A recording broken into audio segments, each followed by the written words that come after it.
Taxi slash Uber slash Lyft drivers of Reddit, what are the most interesting slash entertaining slash fucked up situations that happened to you during the shift?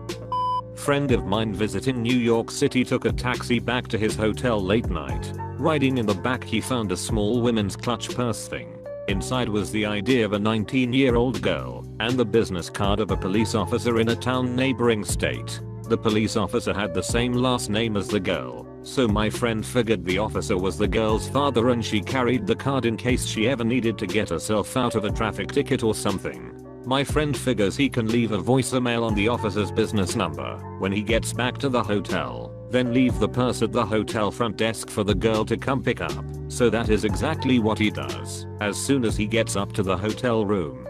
About 3 hours later, now 3 or 4 AM, he is in a deep sleep when loud knocks on his hotel room door wake him up. It's a bunch of NYPD detectives who want to know all the details of how he found the purse, like where he originally hailed the cab, etc.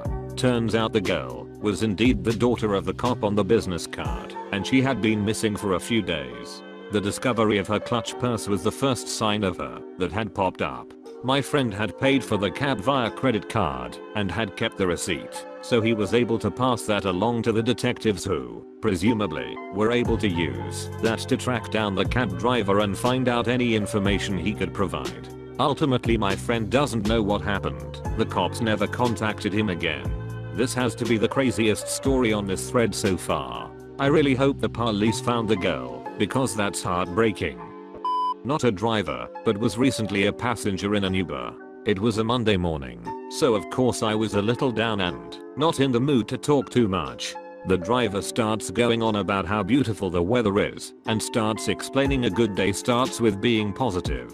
She then asked if I would like to see her book. I was a little confused, but I said sure. She starts explaining that she carries this scrapbook with index cards and markers for all of her riders. She said she usually asks them to write some sort of positive message, or just tells them they can simply write whatever they want.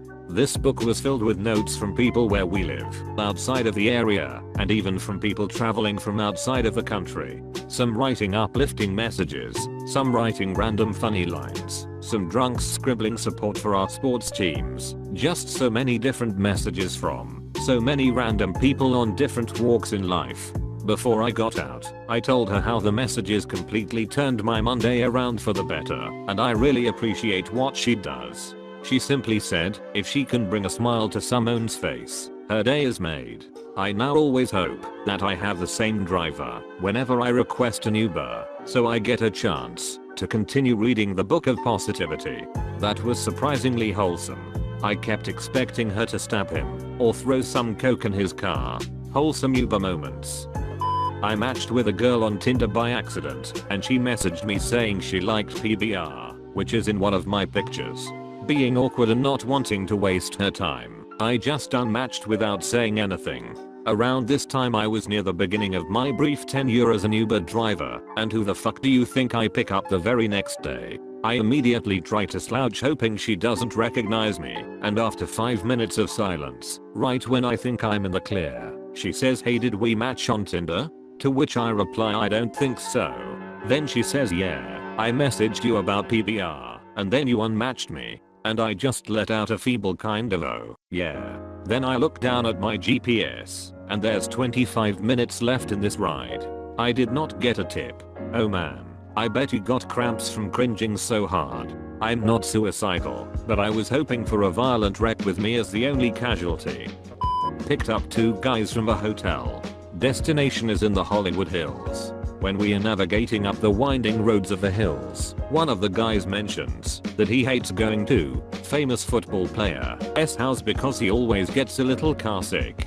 He tells me he knows this player because he plays for the famous player's alma mater and is in town to work out for the NFL draft that year.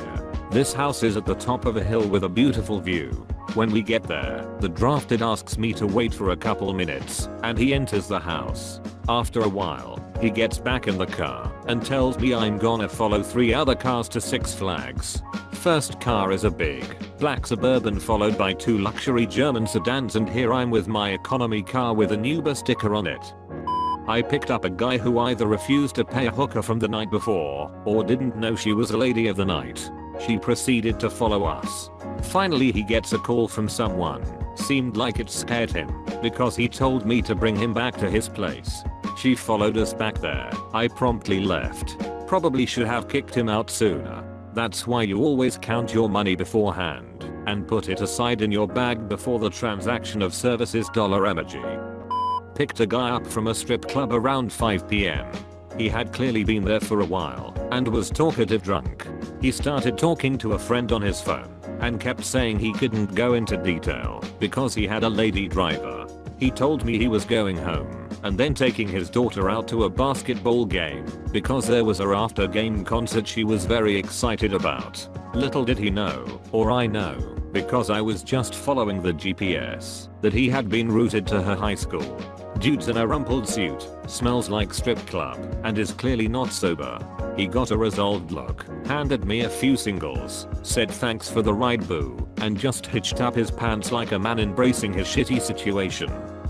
Had a former NFL player live tweet from my backseat that he wanted to punch me in the mouth because I was chewing gum and he could hear it. Never said a word to me. I didn't even realize I was doing it. Maybe be an adult and let someone know next time instead of threatening them on social media like a little bitch. The folks driving you are people too. Were you chewing with your mouth open or closed? Back in the 70s as a student I drove a taxi in the weekends and some evenings/nights to earn some extra money. One time, late at night I got a call to pick a guy up at his home. At arrival the guy hops in the back with a sports bag with few rifles sticking out. I could see that in my rearview mirror. He wanted me to drive out of town to some B road, and in the middle of nowhere he told me to stop the car on a small road in an area with a lot of trees, hopped out of the car with his bag, came back few minutes later without the bag, and told me to head back to his place and drop him off. He gave me a huge tip and this is the first time I ever mentioned this happened. I was a passenger for this one, but I've been fucking mortified ever since, so I'm gonna put it on the internet to make the memory less powerful. So, I had a miscarriage 5 days earlier and I was resolutely continuing with my life because not continuing with it would have involved telling people why I needed to take a few days, and I just really didn't want to because I hadn't even disclosed that I was pregnant in the first place. So I was Ubering to work in my numb emotional haze. The driver had this aggressively Christian music playing, which was fine, until one of the songs got really into babies. It was something like, "Baby Jesus is the holiest thing ever, and you've just got to love him, with his little feet and his little face and his innocence and all this pure love in your heart because baby." So I, somewhat frantically cause I'm half a degree away from bawling my eyes out in this Uber, go, "Sorry, can you change the station?" And the driver goes, "Why? I just really need you to change the station. Do you not like Christian music? Please just change the station." So she changes the station and gives me a weird look, and for like 2 seconds I'm taking deep breaths and thinking, okay, this is fine. I can keep it together. I can contain this situation to just that one time I gave a ride to a panicked atheist as far as she's concerned. And then I went ahead and cried my fucking eyes out anyway, while the driver gave me a rather alarmed look, and her perception of the situation probably became that one time I gave a ride to an atheist who might need an exorcism, IDK. She didn't ask, so I just stumbled out of the car and went to work with no more words exchanged between us. And then, when I was coming home from work, I got the same driver again. And I got in the car and she immediately turned the radio off and drove me home in complete silence. I wouldn't feel mortified. If anything, the driver should feel mortified for antagonizing the situation by asking their passenger multiple times why instead of just switching the station. Not a driver, but had a mate pull up the handbrake in a moving taxi last week after a big night out. Thought it'd be hilarious to do a runner straight after it came screeching to a stop. Guess who left their iPhone with a special wallet case sitting on the seat? Ha. Karma at its finest. Truly deserved by the sounds of it. I think the coolest thing not many people realize about Uber/Lyft is you have no hours or set times to work. So when I used to work in a college town, I would often get invited into places or parties, and if I had made enough money or it seemed slow, I would just sign off and see where the night took me. Damn, you're cool.